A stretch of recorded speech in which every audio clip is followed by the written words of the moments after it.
സംസ്ഥാനത്തെ ആദ്യത്തെ robotic park തൃശൂരിൽ വിനോദവും വിജ്ഞാനവും പുതിയ തൊഴിലവസരങ്ങളും എല്ലാം ഒരുങ്ങുന്ന പാർക്കിന്റെ ധാരണാപത്രം ഒപ്പിട്ടു. കോവളത്ത് സ്റ്റാർട്ടപ്പ് മിഷൻ സംഘടിപ്പിക്കുന്ന ഹഡിൽ ഗ്ലോബൽ സമ്മേളനത്തിൽ വെച്ചാണ് ഇൻകർ റോബോട്ടിക്സുമായി ധാരണാപത്രം കൈമാറിയത്.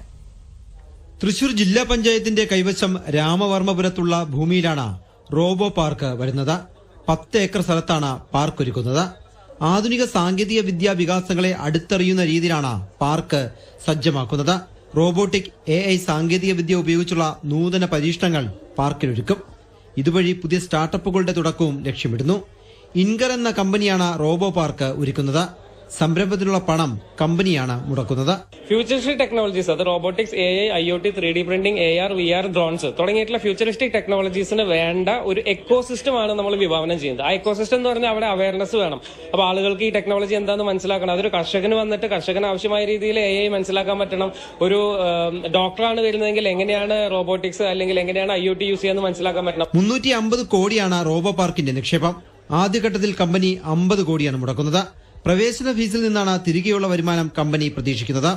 പുതിയ പാർക്കോടെ പൂരനഗരവും ടെക്നോളജി നഗരമായി മാറുമെന്നാണ് സർക്കാരിന്റെ പ്രതീക്ഷ. കോളത്തടക്കുന്ന സ്റ്റാർട്ടപ്പ് സമ്മേളനമായ ഹഡിൽ ഗ്ലോബലിൽ യുവ സംരംഭകരുടെ 100 കണക്കിന് ആശയങ്ങളാണ് പ്രദർശിപ്പിക്കുന്നത്. AI സാങ്കേതികവിദ്യ എല്ലാ മേഖലകളുടെയും വളർച്ചയ്ക്ക് ഉപയോഗപ്പെടുത്തും വിധം ഗവേഷണങ്ങൾക്കായി സ്റ്റാർട്ടപ്പുകൾ തയ്യാറാകണമെന്ന് സമ്മേളനം ഉദ്ഘാടനം ചെയ്ത മുഖ്യമന്ത്രി പറഞ്ഞു. ഏഷ്യാനെറ്റ് ന്യൂസ്, തിരുവനന്തപുരം.